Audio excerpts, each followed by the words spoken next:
Apa itu Armageddon? Rasulullah SAW tidak menyebutkan apa Armageddon sebetulnya. Tidak menyebutkan kata Armageddon. Namun kata Armageddon ini menjadi sebutan dari para pengamat geopolitik akhir zaman dari kalangan para ulama mutaakhirin, ya, yang moderat. Yang ada di dalam Rasulullah SAW sebutkan adalah tentang perang demi perang yang akan dihadapi oleh Imam Mahdi. Nah, Armageddon itu dikaitkan dengan satu wilayah yang menurut keyakinan para pengamat politik dunia, jika wilayah itu dikuasai dalam perang dunia ketiga, maka dia akan mengendalikan arah perang dunia ketiga dan bisa menguasai perang dunia ketiga. Nah, Armageddon ini diambil dari dua kata, dari kata Urah, ya. Urah itu adalah satu bukit yang ada di wilayah Syam, Palestina, dan Magedah itu adalah lembahnya, Majidun. Jadi kalau digabung dua wilayah ini antara bukit dan lembah, ya, digabung dari kata Arab Urah Majidun ke dalam bahasa Inggris menjadi Armageddon. Ya, namun persepsi Armageddon ini kemudian oleh media barat digambarkan seolah-olah perang bukan perang antara hak dan batil, bukan perang antara Islam dan musuh-musuhnya, tetapi digambarkan sebagai upaya untuk menyelamatkan bumi dari hantaman meteor. Nah, yang sebenarnya Armageddon ini yang diamati oleh para ulama pengamat geopolitik dunia adalah perang yang mungkin pendapat para ulama tidak sama, termasuk di Indonesia. Perang demi perang ini sebetulnya bukanlah sesuatu yang diinginkan di dalam Islam. Islam tidak mengharapkan perang, sama sekali tidak mengharapkan perang. Bahkan syariat perang pun tidak dari awal ada, ya. Perang dalam arti qital, jihad fisabilillah, itu ada belakangan setelah Rasulullah SAW hijrah ke Madinah dan kaum muslimin. Jadi di Mekah tidak ada perintah perang. Artinya Islam tidak mengharapkan perang. Walaupun ada hadis yang mengatakan, di dalam hadisnya Rasulullah SAW mengatakan, umirtu an uqatilan nas hatta yaqulu la ilaha illallah Muhammadur Rasulullah. Aku diperintahkan Allah untuk memerangi manusia sehingga mereka mengatakan la ilaha illallah Muhammadur Rasulullah. Ya, fa idza fa'alu dzalika, apabila mereka sudah menyatakan la ilaha illallah Muhammadur Rasulullah, mengakui Allah sebagai Tuhannya, Muhammad sebagai nabi dan rasulnya, faqad asammu minni dima'uhum wa amwaluhum. Sungguh telah terlindung dariku darah mereka dan harta mereka. Artinya haram kita mengambil harta orang Islam, orang yang sudah bersyahadat, dan haram kita mengucurkan darahnya. Illa bihaqil Islam, kecuali dengan hak Islam. Hak Islam dari darah kita adalah memperjuangkan Islam sampai titik darah penghabisan. Ya, itu hak Islam. Hisabuhum Allah, kata Rasulullah, hisab mereka terserah Allah. Nah, hadis ini menunjukkan bukan berarti ketika datang Rasulullah langsung berperang, tidak. Ya, itu untuk menunjukkan penekanan bahwa betapa wajibnya manusia menerima dakwahnya Islam, dakwahnya Rasulullah SAW, yang artinya resikonya pada akhirnya nanti harus diperjuangkan walaupun harus dengan berperang. Jadi sekali lagi bahwa perang bukan perintah prioritas, bukan prioritas pertama, tapi itu adalah sebuah alternatif terakhir ketika musuh-musuh Islam menyerang Islam. Ya. Baik Bapak Ibu yang dirahmati Allah, kembali kepada Armageddon.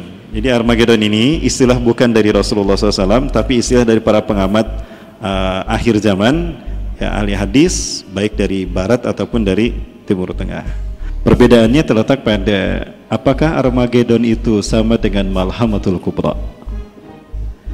Saya memandang Armageddon berbeda dengan Malhamatul Kubra. Perang Armageddon, perang di mana teknologi masih ada, masih digunakan.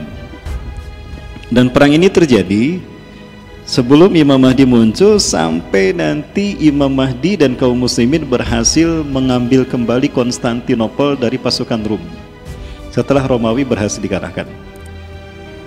Nah, dan ini perangnya banyak, mulai dari agresi Barat terhadap umat Islam di Suriah, yang mana itu dimulai dengan melemahnya kepemimpinan orang-orang Arab atas negara mereka masing-masing karena buruknya akidah mereka, yang kemudian umat merasa jera dan tidak mau lagi taat pada mereka, sehingga timbullah pemberontakan kepada penguasa yang zalim tadi.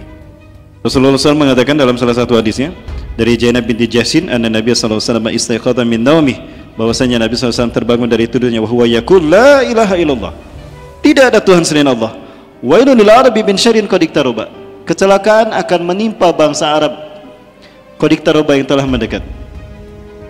Futihal yauma min rami ya'juj wa ma'juj mislah hadiyah, telah terbuka hari ini lubang Ya'juj Ma'juj sebesar ini.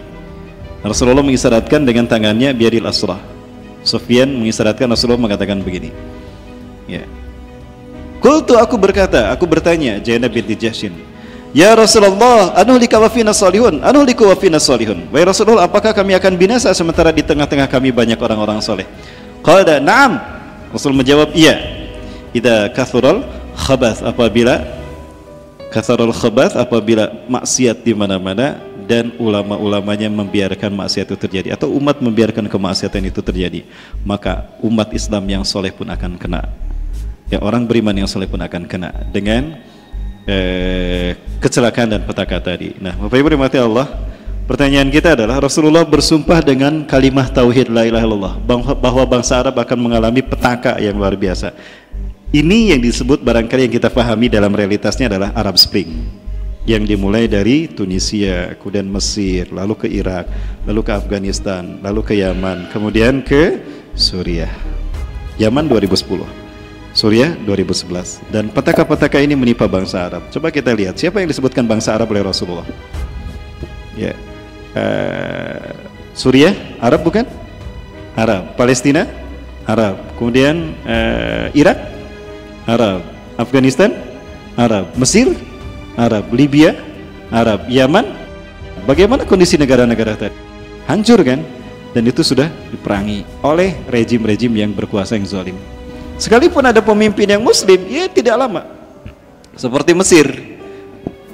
Ya, seumur Mesir berada di dunia ini, baru sekali Mesir menyelenggarakan pemilu. Dan itu dimenangkan oleh Ikhwanul Muslimin. Maka Muhammad Mursi, Allahu yarham, dan Allah merahmatinya dan menerima beliau sebagai syuhada, ya, amin.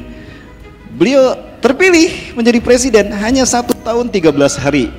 Kalau saya tidak salah hitung, 1 tahun 13 hari. Setelah itu digulingkan oleh militer, dipimpin Abdul Fattah As-Sisi yang berakidah Syiah Rafidah. Ya, ini kesaksian dari Ustadz kita yang baru pulang dari Mesir ketika menyaksikan bagaimana konflik terjadi di sana. Beliau menyaksikan bagaimana Ikhwanul Muslimin, pengikut Muhammad Mursi di Robiah, itu dibakar hidup-hidup dengan tenda mereka. 300 orang meregang nyawa.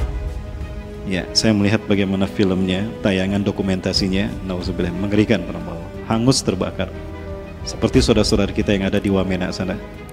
Ya, dibantai seperti itu, ya, nauzubillah. Ada dokter juga yang dari Yogyakarta juga dibakar hidup-hidup, nauzubillah Bapak Ibu. Mudah-mudahan mereka husnul khotimah. Amin ya Bapak. Baik Bapak Ibu yang mati Allah. Nah, sejak saat itu kemudian bangsa Arab ini mengalami awal dari Armageddon.